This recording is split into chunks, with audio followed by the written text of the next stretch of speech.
हमें तो यही समझ में नहीं आएगा। लेकिन जब मालिक की दया होती है, जब परमपिता परमात्मा की दया होती है, तब ये जीव सत्य असत्य का निर्णय कर पाता है। हे अर्जुन,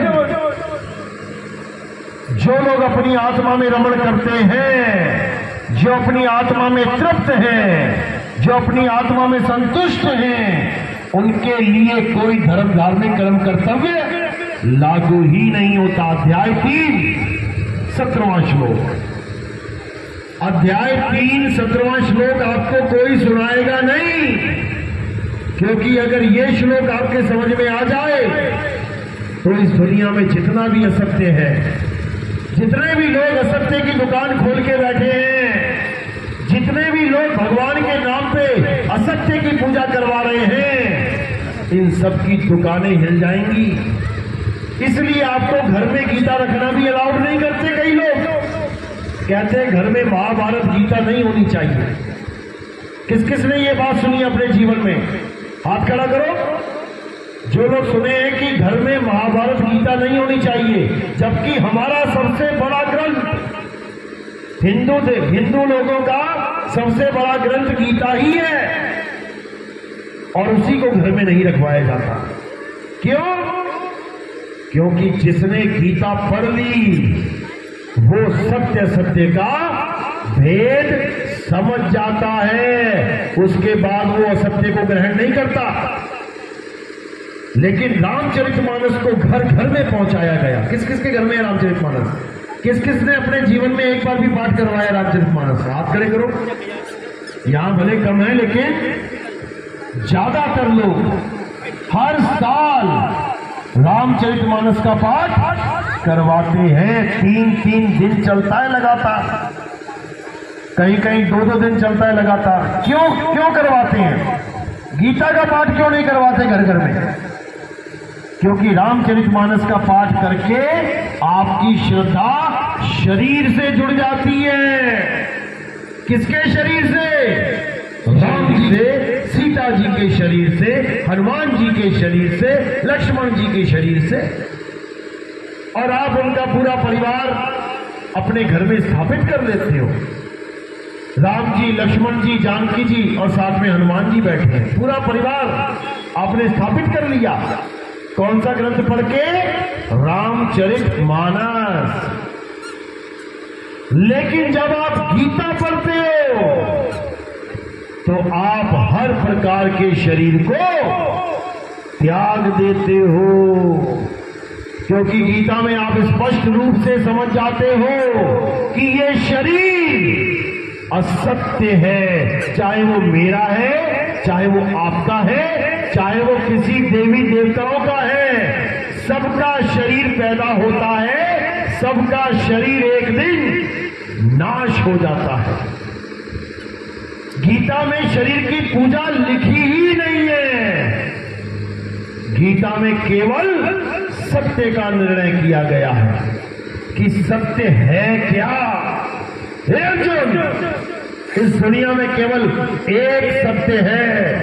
चाहे कोई हिंदू है, चाहे मुसलमान, चाहे सिख है, चाहे कोई ईसाई, वो सत्य सबके लिए एक है। उसी एक सत्य की वजह से ये पूरा संसार चल रहा है। ये शरीर क्यों हिल रहा है हिंदुओं का? आत्मा की वजह से। आत्मा शरीर छोड़ दे तो क्या होगा? आत्मा शरीर छोड़ दे तो क्या होगा? हिंदू का शरीर गिर पड़ेगा, भले वो मंदिर में गिर जाए, भगवान भी उसको उठा नहीं सकते अगर आत्मा शरीर से जुदा हो गई है। नहीं तो कोई भी मरे, मंदिर लेके चले जाओ, भगवान के पास ले जाओ, जिंदा हो जाना चाहिए। अगर कोई मुसलमान चल रहा है तो वो भी आत्मा की वजह से चल रहा है। अगर उसकी आत्मा शरीर से अलग हो गई, भले वो मक्का मदीना में ही क्यों ना बैठा हो, वहां पे लाश क्यों ना पड़ी हो, जीवित नहीं हो सकता, चल नहीं सकता। भले कोई ईसाई है, भले कोई सिख है, अगर वो चल रहा है, खा रहा है, पी रहा है, उसी सत्य की वजह से, उसी आत्मा की वजह से, भले गुरुद्वारे में किसी का शरीर छूट जाए, भले गुरु ग्रंथ साहब बिल्कुल सामने है, लेकिन वो चल नहीं सकता, वो शरीर मिट्टी हो जाएगा, क्योंकि सत्य उसके साथ अब नहीं जुड़ा हुआ है। इसी प्रकार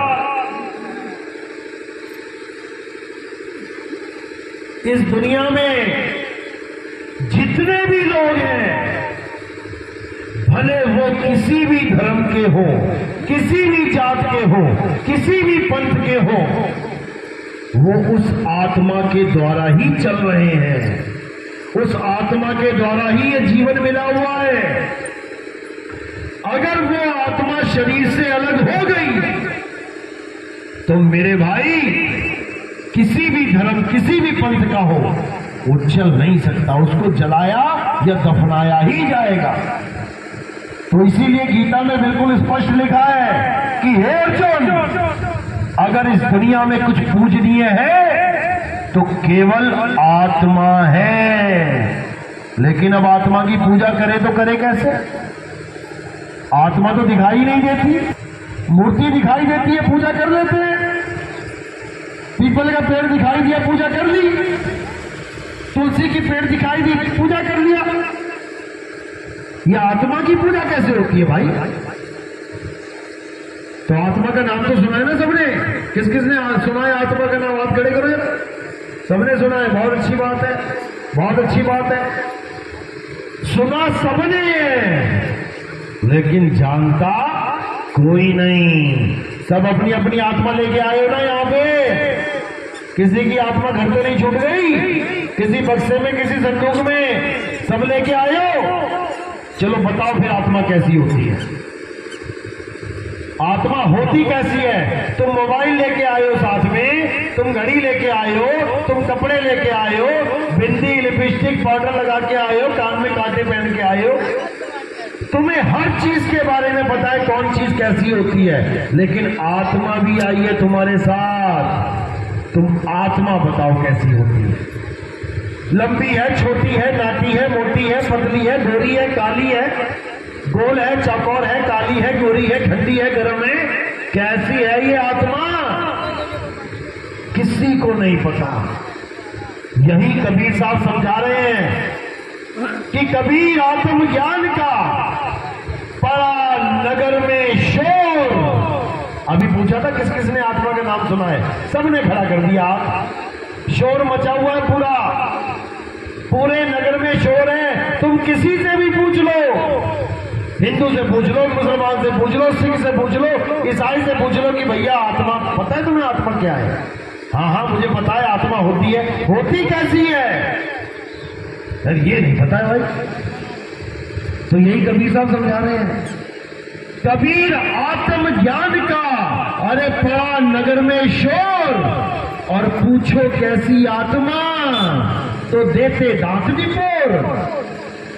हंस के दिखा देंगे लोग, अरे भाई ये कैसा सवाल पूछ लिया, आत्मा कैसे जान सकते हैं? बिल्कुल जान सकते हैं। हे अर्जुन, इस दुनिया में दो प्रकार के तत्व हैं, एक असत्य और एक सत्य। असत्य तो ये नाशवान शरीर है, ये नाशवान जगत है। सत्य केवल आत्मा है, और इस सत्य को प्राप्त करने के लिए तुम ऐसे गुरु की शरण में जाओ जिसने आत्म तत्व को जान लिया है, जो समझता है कि आत्मा क्या है, जो जानता है कि आत्मा क्या है, जिसने इस आत्मा को जान लिया है, वही तुम्हें आत्मा का ज्ञान करा सकता है।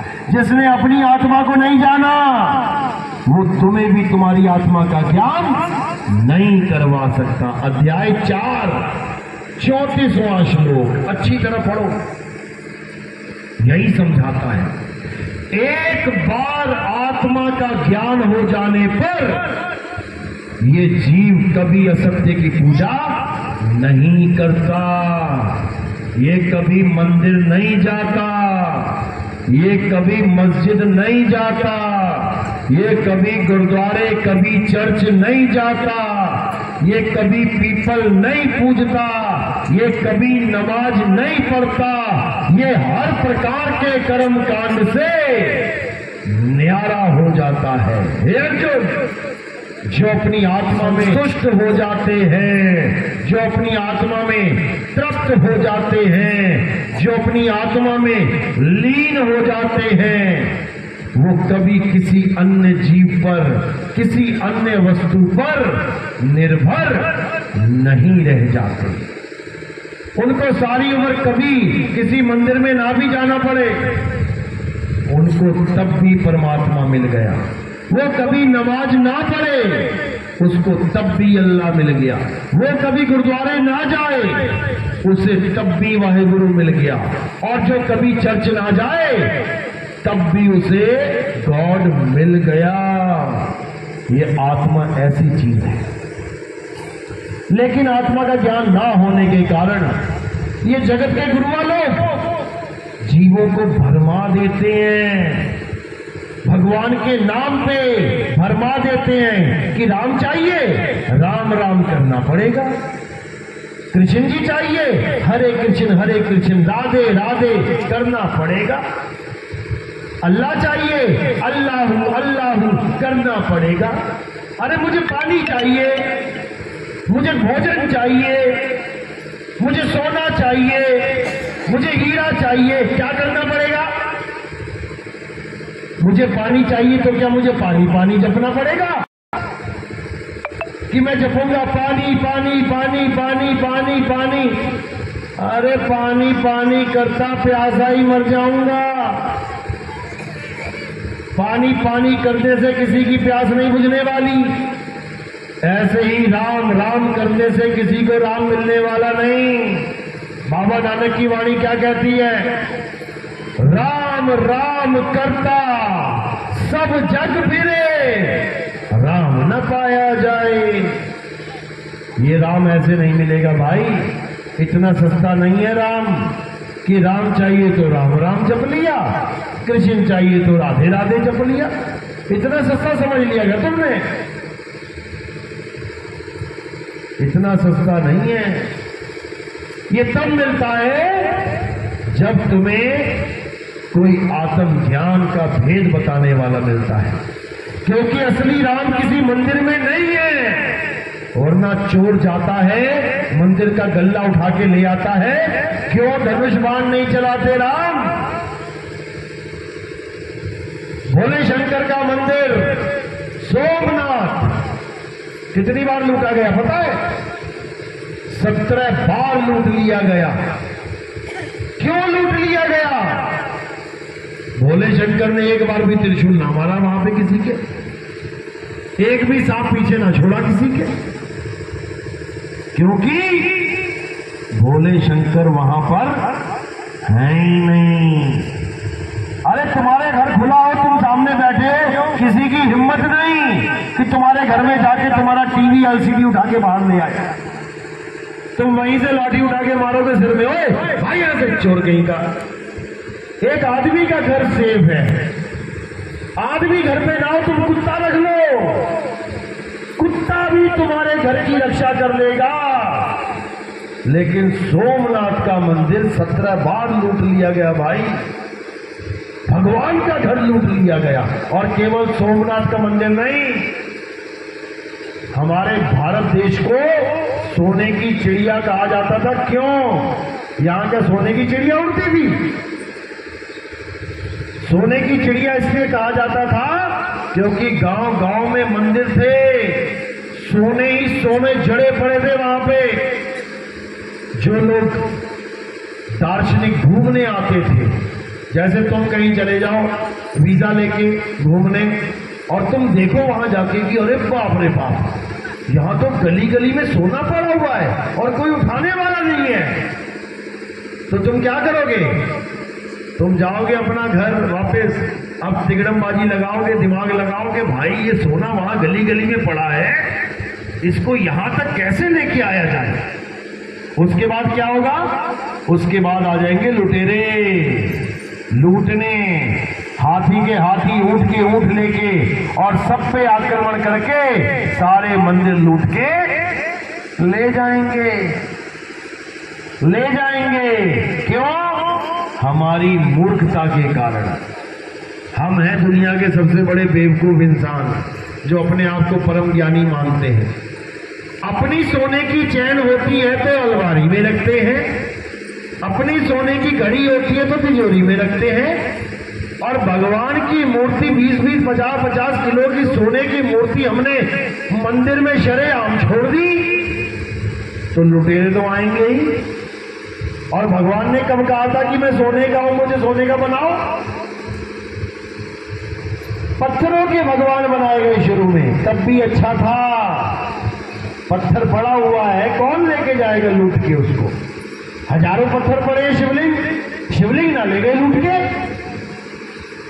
लेकिन कुछ दिमाग वाले आए, ज्यादा चतुर प्राणी, थोड़ा सा पैसा कमा लिया, कहते हम तो भगवान चांदी का बनाएंगे। अच्छा, बना ले भाई। पत्थर का छोड़ के चांदी का बना लिया। अब उससे भी धुरंधर आ गए महान आत्मा, कहते ले चांदी क्या होता है, हम तो सोने का बनाएंगे। भैया तू भी बना ले, सोने का बना लिया। अब उससे भी आ गए परम ज्ञानी, हम तो इसमें हीरे जड़ेंगे। ले भैया तू भी जड़ ले हीरे। अब क्या करें? अब मंदिर में स्थापना करेंगे। अच्छा, अपना माल रखो तुम बंद कर करके, और लोगों से पैसा इकट्ठा कर करके सोने की मूर्तियां बना बना के, हीरे जड़ा जड़ा के रख लो मंदिर के अंदर शरेआम। अभी तो नहीं है, पहले हर मंदिर में सोने की मूर्तियां हीरों से जड़ी हुई होती थी। नहीं होती तो बता दो। अरे तुमने चीनी फेंकी है तो चींटियां आएंगी। चींटियों का कसूर नहीं है कि तुम कह रहे हो छाती फोड़ के आए हमें लूट के ले गए।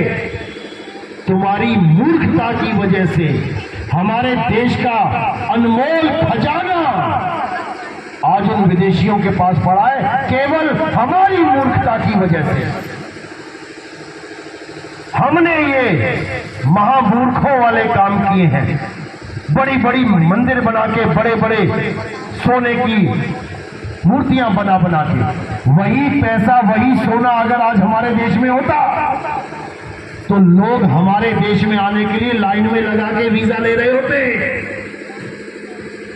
इतना पैसा होता, इतना पैसा होता कि लोग लाइनों में लग के कर्जा ले रहे होते भारत देश से। जो आज ये कितना कर्जा लेके बैठा हुआ है, एक एक आदमी पे 50-50 हजार का कर्जा है। जैसे तुम पैदा होते हो, तुम्हारे घर में बच्चा पैदा होता है, 50 हजार का कर्जदार है वो वर्ल्ड बैंक का। किसी गलत फहमी मत रहना कि हम तो आजाद हैं। आजाद वाजाद कोई नहीं, एक डंडा आएगा ऊपर से, सबकी आजादी धरी की धरी रह जाएगी। गुलाम हो तुम लोग, गुलाम। आजाद कब होगे? जब भारत देश का सारा कर्जा हम वापिस कर देंगे, तब हम आजाद हैं। अभी तो तुम्हें यह भी नहीं पता होगा कि कर्जा है कितना, कितना होगा। सोचो, सोच भी नहीं पाओगे तुम। इतना कर्जा लेके बैठे हैं हम, केवल अपनी मूर्खता की वजह से। कृष्ण जी ने कभी नहीं कहा कि मेरी सोने की मूर्ति बनाओ। राम जी ने कभी नहीं कहा कि मेरे हीरे की मूर्तियां बनाओ। अरे वो तो ये कहते रहे कि हे अर्जुन, मैं शरीर हूं ही नहीं। तो मूर्तियां किसकी बना रहे हो? हे अर्जुन, मैं अजन्मा हूं, नित्य हूं, शाश्वत हूं, मैं आत्मदेव हूं। बनाओ मूर्ति जरा आत्मदेव, बनाओ मूर्ति आत्मा की। सोने की बनाओ, चांदी की बनाओ, धातु की बनाओ, किसी की बनाओ, बना के दिखाओ। यही मूर्खता है हमारी कि हम सत्य को असत्य को जानते ही नहीं, जबकि हमारी गीता में हर चीज लिखी गई है, लेकिन तुम तक गीता कभी पहुंचने ही नहीं दी इन लोगों ने। आज हमें मुसलमान बड़े कट्टर लगते हैं। अरे मुसलमान तो बड़े कट्टर होते हैं। अच्छा, क्यों होते हैं? क्योंकि उनका बच्चा बचपन से ही अपना धार्मिक ग्रंथ पढ़ता है। कुरान पढ़ाई जाती है उनको बचपन से ही। और तुम्हारी तरह नहीं झोला पीठ पे लाद के लेके जाते हो गधे की तरह। गधा लादता है पीठ पे बोझा। कभी मुसलमान बच्चे को लेके जाते देखना, कुरान कहां रखता है पता है? कहां रख के लेके जाएगा? देखा ही होगा गांव में। कहां रखता है? यहां रखता है। कुरान को अपने दिल के पास लगा के लेके जाता है, लेके आता है। तो कट्टर होगा कि नहीं होगा? तुम्हें तो यह भी नहीं पता कि गीता के अध्याय कितने हैं, उन अध्यायों में श्लोक कितने हैं, उन अध्यायों में आत्मा के बारे में क्या बताया गया है, कुछ भी नहीं पता। और कहते हो हमें गर्व है, हम हिंदू हैं। बताओ, तुम्हें एबीसीडी नहीं पता गीता की? तुम मूर्तियां पूज रहे हो, मूर्तियों का खंडन है गीता में, देवी देवताओं का खंडन है गीता में। तुम्हें तो इतना भी नहीं पता, और तुम देवी देवताओं की पूजा करके सोच रहे हो हम बहुत बड़ा महान काम कर रहे हैं। अध्याय 7 पढ़ो। हे अर्जुन, जिनकी अकल छोटी होती है वो देवी देवताओं की पूजा करते हैं। कृष्ण जी ने पहाड़ उठाया था। कृष्ण जी ने पहाड़ उठाया। कृष्ण जी ने पहाड़ क्यों उठाया था? कारण क्या था? हनुमान जी ने पहाड़ उठाया, कारण क्या था? संजीवनी बूटी लेके आनी थी, इसलिए पहाड़ उठा के लेके आए। सबको पता है क्यों? रामचरितमानस रोज पढ़ते हो, रामायण रोज देखते हो, राम जी के बारे में रामलीला हर साल करते हो। कृष्ण जी ने पहाड़ क्यों उठाया? 100 में से 2 लोगों को पता होगा केवल। किस किस को पता? हाथ खड़े करो। हमारे भगत को छोड़ के, हमारे भगत हाथ डाउन करो। हाँ देखो आगे ना, हमारे भक्तों ने तो उठा दिया एकदम। जो हमारा भगत नहीं है उसमें से किसको पता? हाथ खड़ा करो। और तुम कहते हो तुम हिंदू हो, बड़े अच्छे हिंदू हो तुम।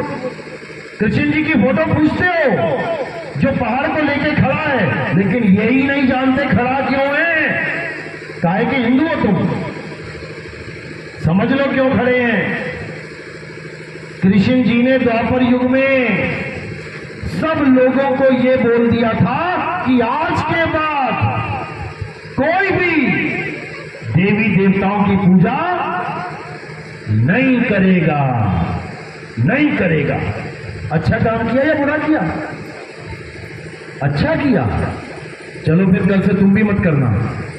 जो भी पूजा करेगा वो नरकों में जाएगा। अच्छा है कि बुरा है? सोच लो, सबकी पूजा छूट जाएगी।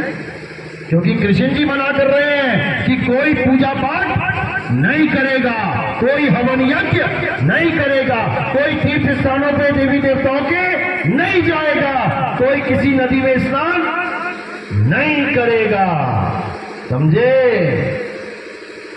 और तुम सोच रहे हो कि हमें बहुत महान काम करवाया जा रहा है मंदिरों में बुला के। तुम्हारा बेड़ा गर्क करवाया जा रहा है। कृष्ण जी ने द्वापर युग में मना कर दिया था कि हमारे धर्म में हिंदू देवी देवताओं का प्रवेश वर्जित है। अब कोई भी देवताओं की पूजा नहीं करेगा। तो दोबारा कहां से आ गया ये सब ताम झाम? कौन लेके आ गया दोबारा ये पूजा पाठ? क्या कोई कृष्ण से भी महान हो गया? द्वापर युग में 8वां अवतार कृष्ण जी थे। 9वां अवतार महात्मा बुद्ध हुए। उन्होंने भी पूजा का खंडन किया, उन्होंने भी मंदिरों का खंडन किया।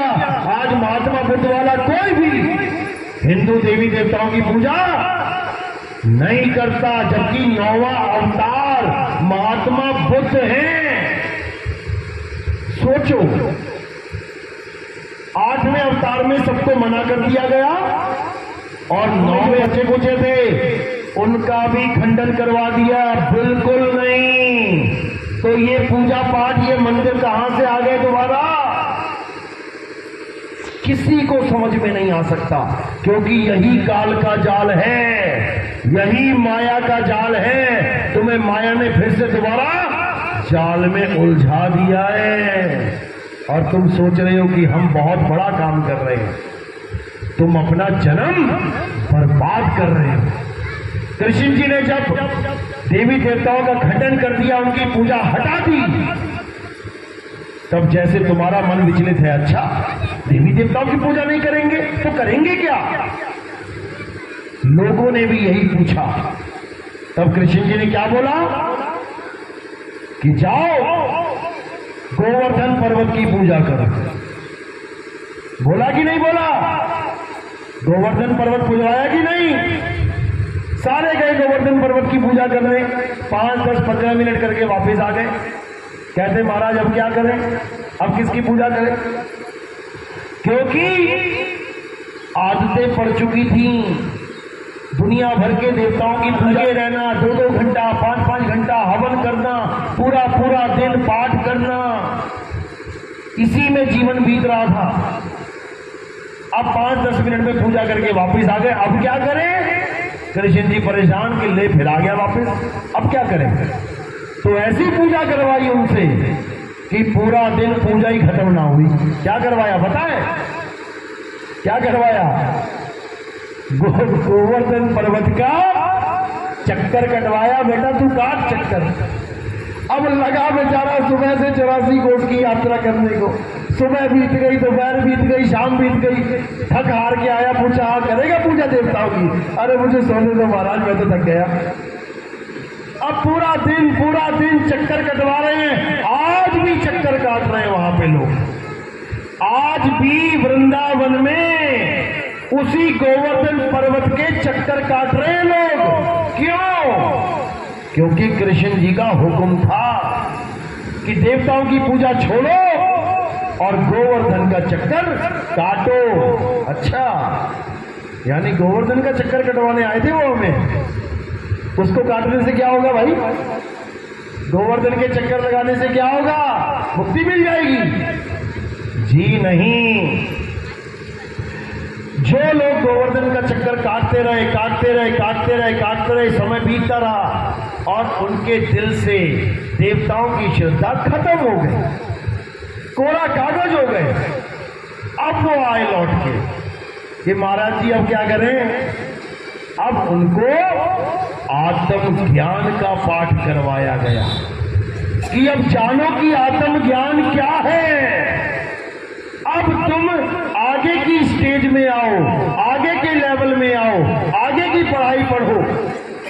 तब उसको समझाया कि आत्मदेव की पूजा करो मेरे भाई, जिसको शस्त्र काट नहीं सकता, अग्नि जला नहीं सकती, वायु सुखा नहीं सकती, जल भिगो नहीं सकता, उस आत्मा की पूजा करना ही परमपिता परमात्मा की पूजा करना है।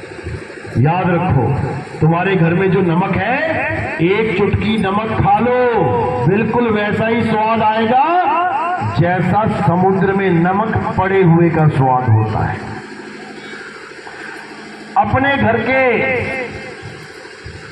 घड़े में से एक गिलास पानी पी लो, बिल्कुल वैसा ही स्वाद आएगा जैसा किसी नदी में जाके एक गिलास पानी पी लो। वैसी ही तृप्ति हो जाएगी, वैसा ही गला गीला हो जाएगा। इसीलिए कृष्ण जी ने यही समझाया कि हे अर्जुन, मैं कोई शरीर नहीं हूं कि तू मुझे आंख, कान, नाक, मुंह, हाथ, लिंग, खुदा मान के बैठा है। मैं शरीर नहीं हूं, मैं आत्मा हूं।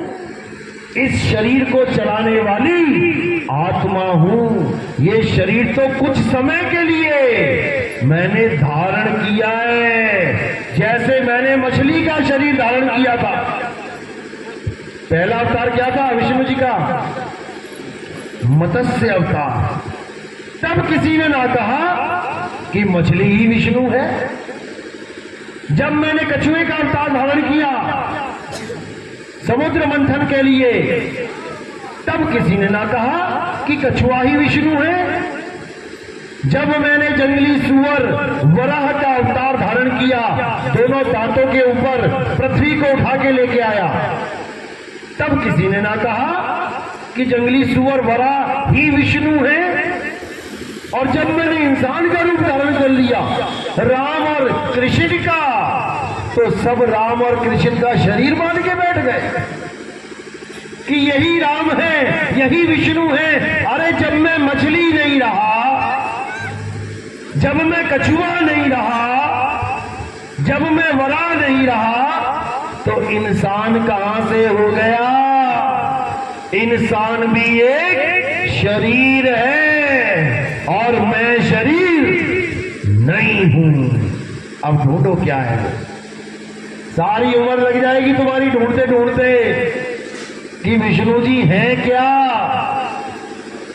राम जी हैं क्या, कृष्ण जी हैं क्या। सारा जीवन बीत जाएगा तुम्हारा, लेकिन तुम जान नहीं पाओगे। पूजा करना तो बहुत दूर की बात है, बहुत दूर की बात है।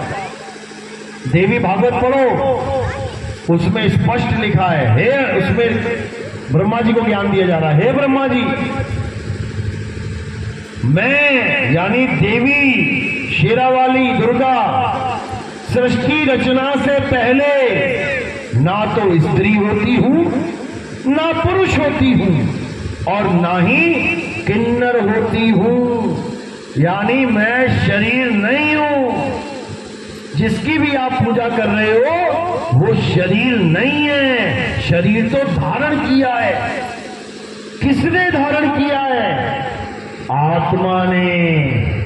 उस आत्मा की पूजा ही परमात्मा की पूजा है, लेकिन कोई आत्मा को जान ही नहीं पा रहा। तो कबीर साहब कहते हैं, जब लग ना चीनोगे आत्म, तब लग ना मिली है परमात्म। आत्म चीने परमात्म चीने, अरे संत कहावे सोए, और यह भेद काया से न्यारा, बूझे बिरला कोई। आप भी एक आत्मा हो, हम भी एक आत्मा हैं। आप भी शरीर नहीं हो, हम भी शरीर नहीं है। शरीर तो इस आत्मा ने धारण किया हुआ है। एक दिन तुम भी ये शरीर छोड़ दोगे, एक दिन हम भी ये शरीर छोड़ देंगे। शरीर छोड़ने के बाद भी हमारी मृत्यु नहीं होगी। यही अटल सत्य है। तभी तो कार के पीछे लिखवाते हो कि मेरे पिताजी का स्वर्गवास हो गया। स्वर्गवास हो गया मतलब पिताजी मर गए? बिल्कुल नहीं। स्वर्गवास का मतलब होता है स्वर्ग में वास करना। जैसे अभी तुम्हारा आवास कहां है? बेलडुगा में। कल को तुम दिल्ली चले गए, अब तुम्हारा आवास कहां है? दिल्ली में। अब बेलडुगा वाले कहें कि भैया वो बंदा तो मर गया। क्यों? वो देखो दरवाजे में ताला लगा है, कोई आवाज ही नहीं आती, मर गया वो। अरे मर नहीं गया, वो दिल्ली चला गया। केवल ताला लग गया, आवाज नहीं आ रही मकान में, वो थोड़ी नहीं मकान है।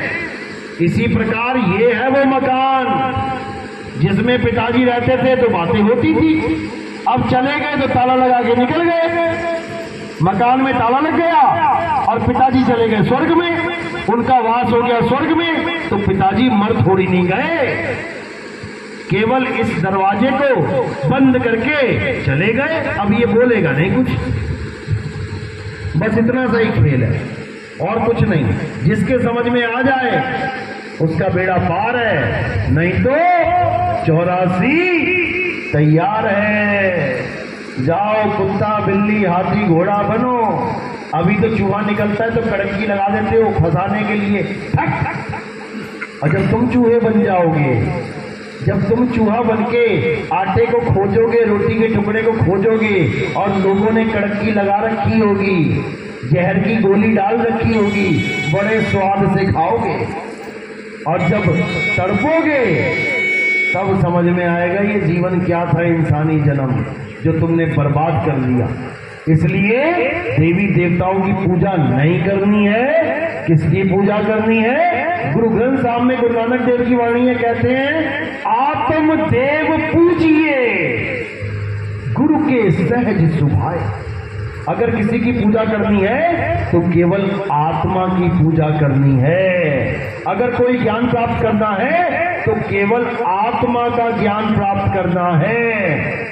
कबीर साहब कहते हैं जल में मीन प्यासी मोहे देखत आवे हासी, आत्म ज्ञान बिना नर भटके, कभी काबा कभी काशी। मुसलमान भाई काबा में जा रहे हैं, हिंदू भाई काशी को दौड़ रहे हैं, और साहिब कह रहे हैं दोनों ही भटक रहे हैं। ये भटकना कब खत्म होगा? जब तुम अपने हृदय में उस मालिक को प्राप्त कर लो, खुद में आओगे तो खुदा को पाओगे, नहीं तो भटकते रह जाओ। चलो आज का करते हैं और आगे का प्रोग्राम जो है वो आपको बताया जाएगा।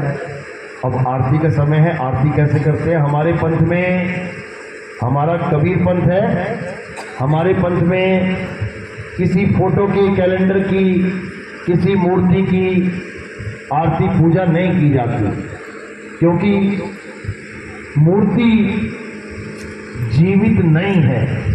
अगर मूर्ति टेढ़ी हो जाए तुम 1000 बार कहो भैया सीधे हो जाओ, सीधे हो जाओ, भगवान जी, गुरु जी सीधे हो जाओ, नहीं होगी। एक छोटा सा बच्चा टेढ़ा हो गया, उसको कहो बेटा सीधा हो जा, 1 मिनट में सीधा हो जाएगा। वो भगवानों के सीधा ना हो पाया और ये इंसानों के सीधा हो गया, क्या कमी है उसमें? वो सीधा नहीं हो पा रहा है। आत्मा की कमी है। पत्थर में आत्मा नहीं होती, नहीं तो तुम कोई गलत काम करके जाते ना तो ये पत्थर का थप्पड़ पड़ता तुम्हारे कान पे कि क्यों गलती करके आया है। लेकिन ना तो कोई थप्पड़ मारने वाला है, ना कोई आशीर्वाद देने वाला है। वो जैसा डिजाइन बनाया उसने, वो सारी उम्र वैसे डिजाइन रहा खड़ा हुआ। ये भगवान के लक्षण होते हैं, ये नहीं होते। भगवान तो राक्षसों का नाश कर देते हैं, ये तो तुम्हें आशीर्वाद तक नहीं दे सकते।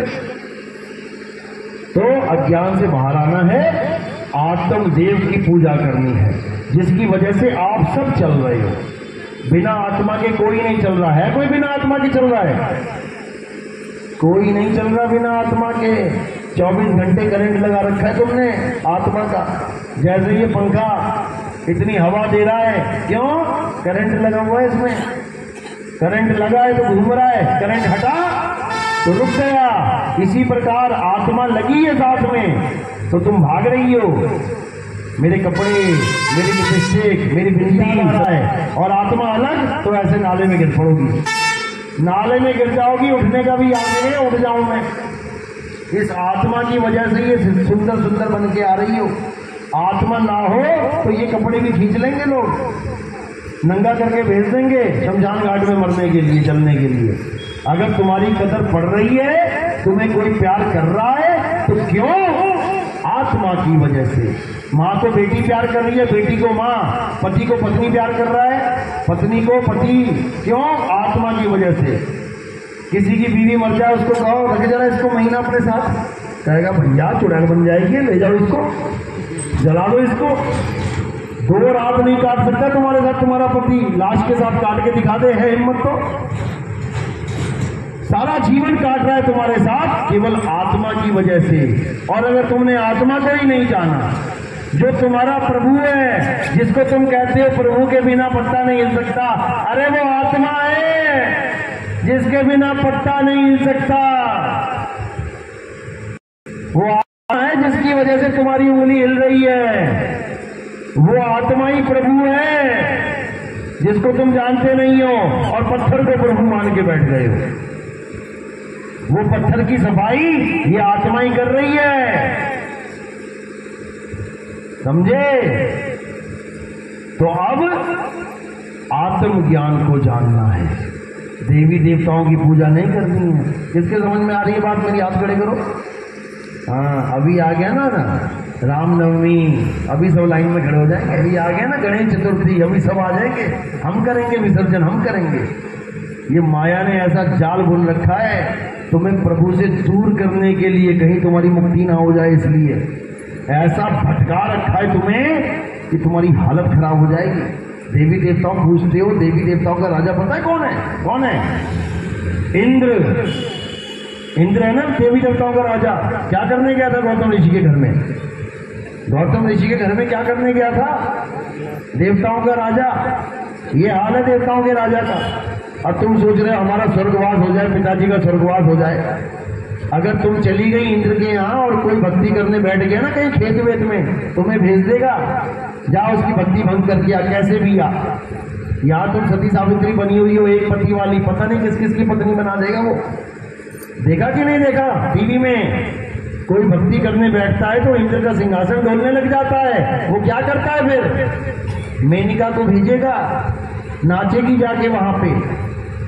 ये काम देवताओं के हैं क्या? कोई भक्ति कर रहा है, करने दो उसको भाई। तुम्हारे खेत में कोई भक्ति कर रहा हो, बाबा बैठा हो, तो तुम क्या करोगे? उसके कान में लकड़ी डालोगे जाके क्या कि उसकी भक्ति भंग कर दूं? तो देवताओं का राजा ये काम कर रहा है, और वो भी इतना नीच काम की नंगी औरतों को भेज रहा है उसके सामने। अच्छा काम है कि बुरा काम है? अरे अच्छा काम है कि बुरा काम है? तो फिर पूजनीय है क्या ये लोग? तो फिर किसकी पूजा कर रहे हो? तुम्हें तो यही नहीं पता कि पूजा करनी किसकी है। अंधी गधी, अंधी भेड़ जहां मुंह घूम गया वहीं पहुंच गई। भेड़ चाल में फंस गए हम लोग।